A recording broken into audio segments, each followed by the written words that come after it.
Welcome back to the Gary Sutton Show on WSBA. We have about 135 candidates for the Republican nomination for president. We have two so far. Bernie Sanders, I don't know if you can take that seriously. But anyway, Hillary Clinton is the one. I was reading a great piece this morning by Dana Milbank in the Washington Post. Said the Republican field's a clown car.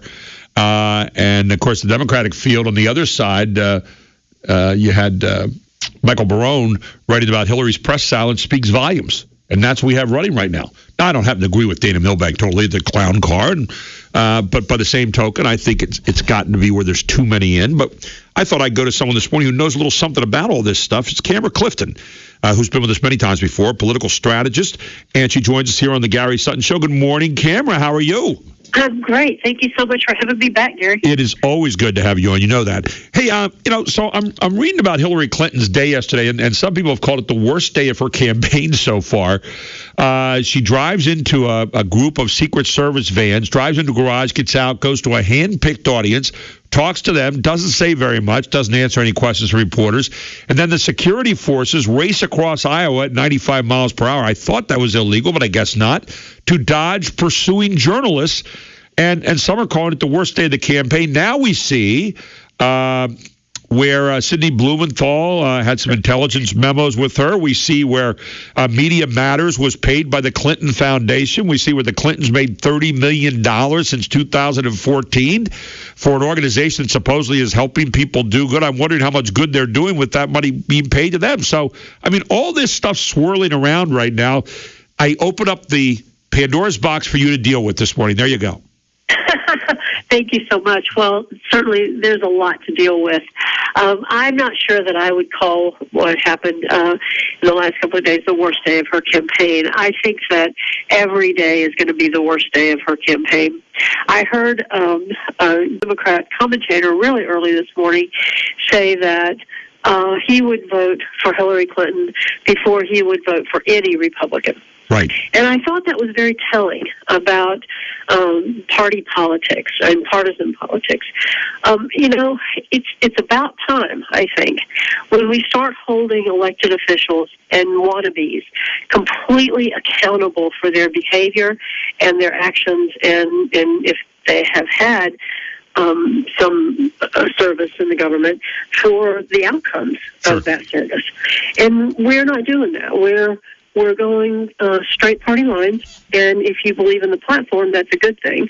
But if you just hate the other side, it's not a good thing. And there are many Republicans who would go the same way and say, listen, I'd vote for my dog before I'd vote for Hillary Clinton because I just dislike her that bad. I dislike what she stands for. I dislike, what she's done. I dislike the way she runs campaigns. I dislike all the questions that hang around her. And so that runs on both sides, doesn't it? It does. It absolutely does. And I don't know if you remember, but in the last political cycle, I actually said I would vote for a ham sandwich with an R by its name, before I would vote for Barack Obama. And that was true, and I did actually vote for a ham sandwich with an R by his name. But the thing is that it was the lesser of two evils. And I think what we have this time around is that we actually have the opportunity for everybody to win with a conservative who happens to be a Republican. And I think happens to be a Republican because he believes in the Republican platform. I was talking to your producer yesterday, and we were talking about the difference in the parties. Hillary Clinton stands for everything that's wrong in politics. Yeah. Everything. She's corrupt. She's not truthful. She is entitled. She believes that she's part of a ruling class, and she believes that she is above the law. That's everything that's wrong with an overbloated government. Or any bureaucracy, but particularly our overblown government. And I think to continue to go that route, whether it's her or whether it's somebody else, I kind of feel that way a little bit about Jeb Bush. I think Jeb Bush is a lightweight. I think he's. I don't think that he brings much to the table. I think because his name's Bush, he expects to get elected. He's raised a lot of money, and to me, that is everything that is wrong with politics right now on the Republican and on the Democratic side.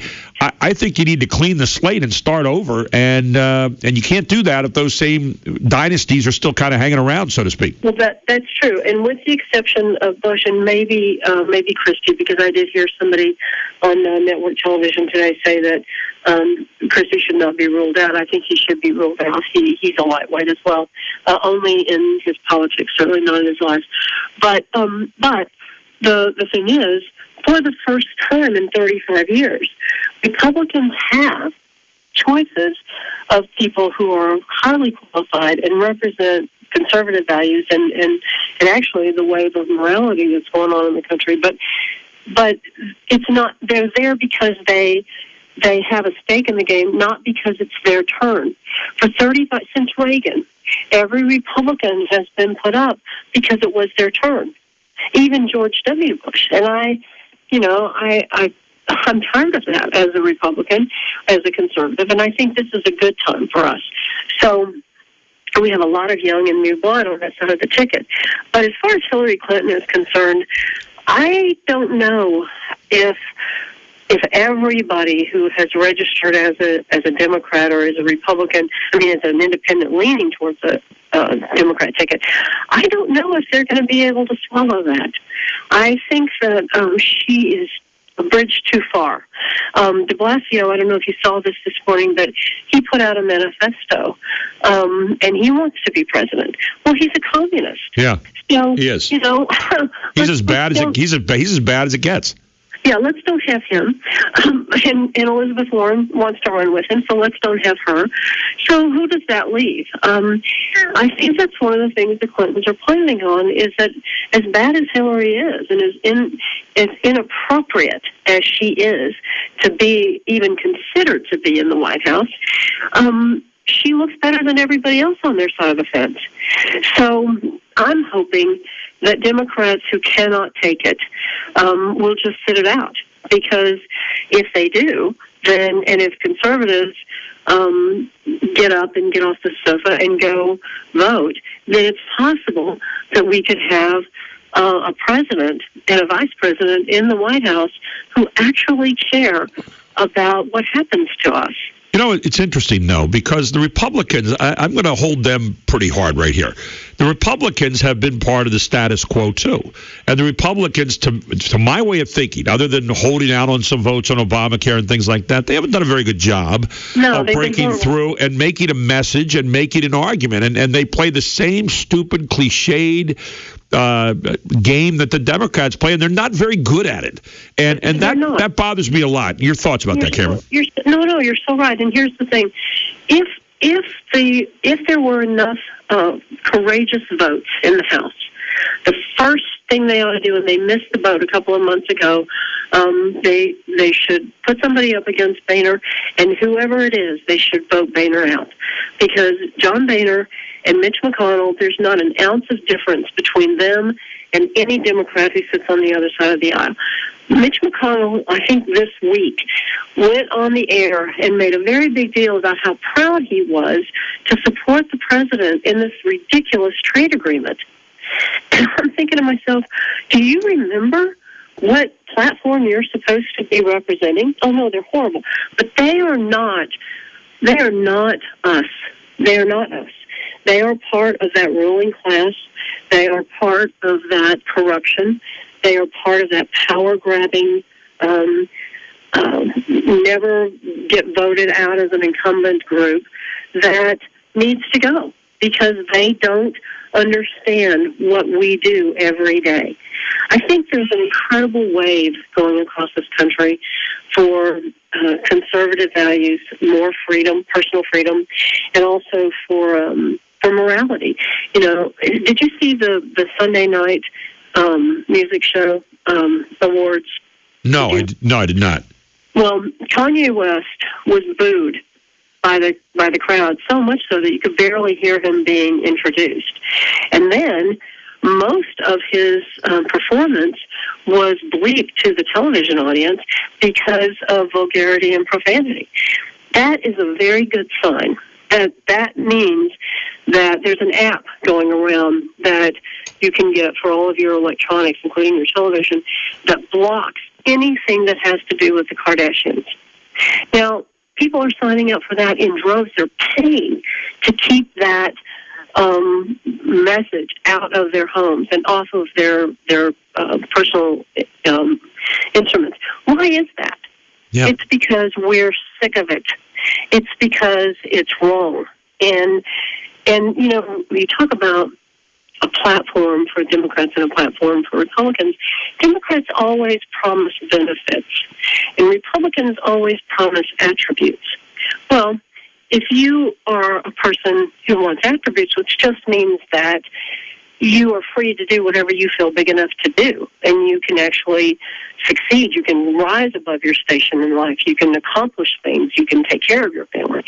That's very different than voting for benefits, which means that somebody is going to give you something, that you don't have to do anything, you don't have to achieve, right. You don't have to struggle.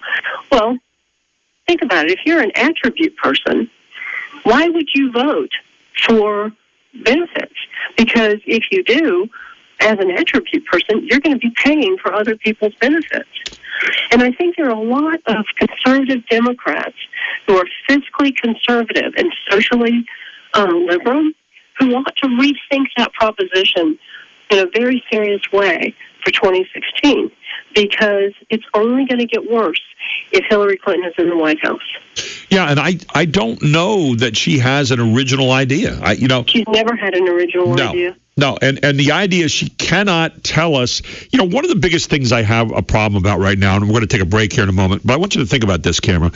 I think we have lost the ability to explain when we get to government. We have, I've been characterizing it this morning as the Captain Obvious politician anymore, who is very good at telling us all the things that we already know, but can't really explain what's going on themselves because there are, I guess, so many handlers and so many people feeding them so much stuff. And I just want to, come back and talk a little bit about that ability to explain. Have we lost that in government? We'll ask Camara Clifton that question when we come back, right here on the Gary Sutton Show on News Radio 910 WSBA. Here's what I'm talking about with politicians or candidates obvious, and we're with Camara Clifton, political strategist this morning. So this is what Hillary Clinton yesterday in Iowa. This is one example, and she's not the only one, but, you would think she's the most experienced, right, Camara? And here it is. This is what she said. One of the biggest stresses in anybody's life is health care. Really? I will fight to protect the Affordable Care Act. What she's really saying in code speak is, I'm going to take care of the Obamacare people that aren't going to vote for me right now, but will. And I will work to make the changes that are required. I'm not quite sure what that means. Then she said, she's worried. One of the problems, she said, and I heard about this in Iowa, a reminder that Iowa is the first place to have the caucus elections, and I'm here, is what happens when a 26-year-old becomes a 27-year-old and is no longer eligible to be on his or her parents' policy. I think what she's saying there is, I wish I didn't even have to talk about this. It's so stupid that a 26-year-old's on their parents' policy anyway, but I got to talk about this.